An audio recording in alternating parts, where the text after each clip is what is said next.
everybody, it's Mallory Smythe on behalf of Endow.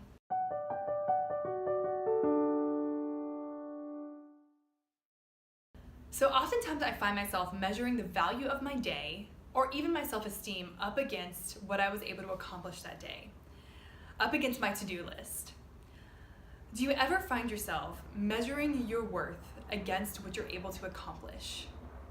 See, I think this is a problem in our society today, that we're so full of busyness and so full of activism that while we can be doing great things, we can forget that our worth does not lie in those great things, that our worth lies elsewhere.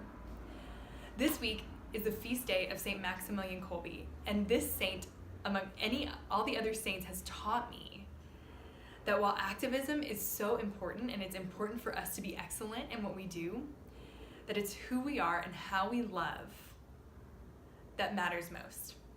See, what I've always known St. Maximilian Kolbe for is for taking the place of a man to die in the concentration Auschwitz. He was in the concentration camp, and the guards had chosen a man with a family to starve until death, and Father Maximilian Kolbe volunteered to take his spot, becoming a martyr in Auschwitz. This is what he's known for, and this is the people that know of him know him for this. And it wasn't until recently that I was reading 33 Days to Morning Glory that I realized that his list of accomplishments was actually unbelievable. Here are just a few. Father Maximilian Kolbe saw a vision of the Virgin Mary when he was 12, and when he was 13 he entered seminary. He became a priest, and then at 21 he got his doctorate in philosophy.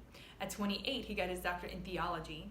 And then he founded a ministry called the Militia Immaculata that brought thousands of people in Poland to come to know Jesus through Mary. He also got into publishing and founded a magazine that was meant to do the same thing, to bring back people to Jesus through Mary. He reached thousands of people. He then went on mission and opened up a monastery in Japan and India. When illness took him back to Poland, he ended up being one of the few people who stayed in his monastery when World War II broke out, and he opened it up as a hospital and hid 2,000 Jews in the monastery away from Hitler and Hitler's desire for their end. That is an incredible laundry list of accomplishments. Most of us will not accomplish things like that in our lifetime. And yet, out of all of that, while it was so good and God used it for the building of his kingdom, what ended up mattering most was who he loved and how he loved. He loved God so much that love towards his neighbor became actionable to sacrifice.